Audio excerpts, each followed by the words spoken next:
всяка вибрация, различна от покоя, се явява високочестотна за самия покой.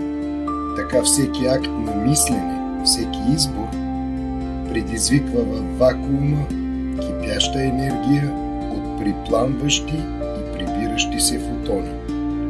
При насочено движение на самата енергия, действие, разтегленото пространство-време образува хиперсфера, която съдържа акта на мислене и действие като кръстосани импулси. Това взаимодействие образува дифракционна решетка, която се явява основа за проявление. Този процес се нарича трансмутация. Трансмутацията е в основата на съществуването, на творенето, на създаването на всичко, което е.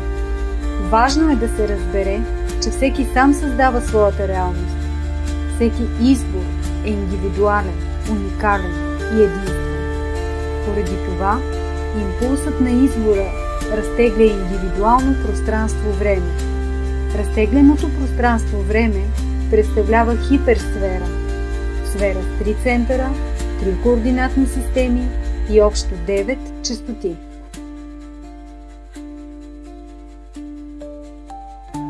Това е така наречената приемственост и кръговратът на безкрайното развитие.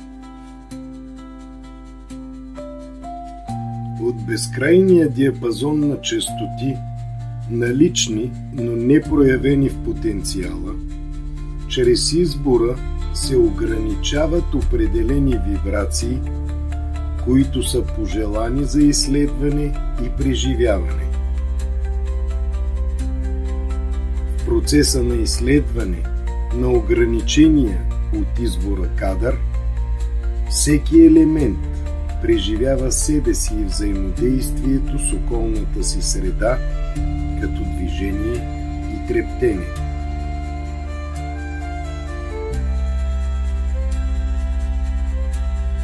Единената лична глобална отговорност, или съкратено ЕЛГО, съдържа всички избори и преживявания, в които са включени и основните правила за проявление, автоматизираните процеси за съществуване на самото ограничение.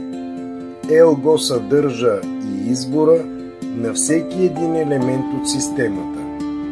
Така, единената лична глобална отговорност съдържа и самата трансмутация, индивидуалното разтеглено пространство-време на всеки елемент от всичко, което е. В ЕЛГО отново имаме 3 центъра.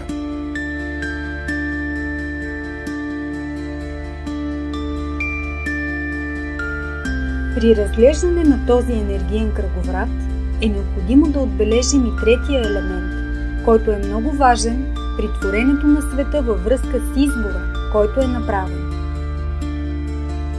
Нужно е да се помни, че всеки елемент изследва ограничена област от безкрайните честоти, която наричаме индивидуално ограничение. Само по себе си, това ограничение не би могло да реализира избора си, ако липсва околна среда.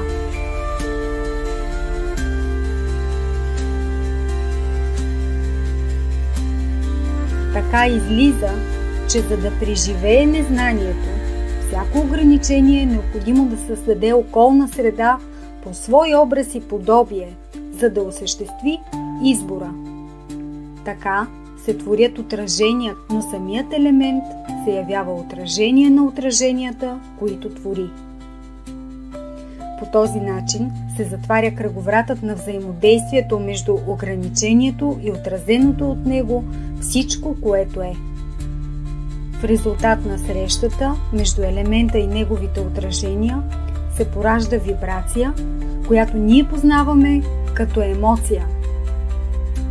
Оформя се хиперсфера от 3 центъра с 3 координатни системи.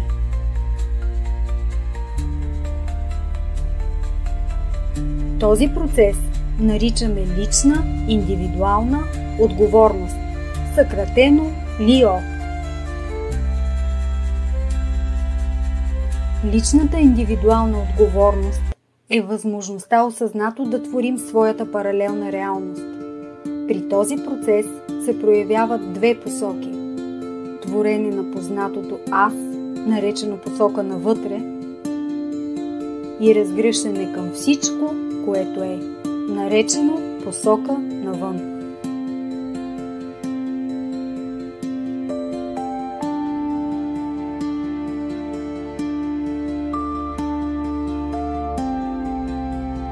Трансмутацията, единената лична глобална отговорност и личната индивидуална отговорност са трите направления на хиперсферата, разтеглили пространство-времето следствие на индивидуалния избор.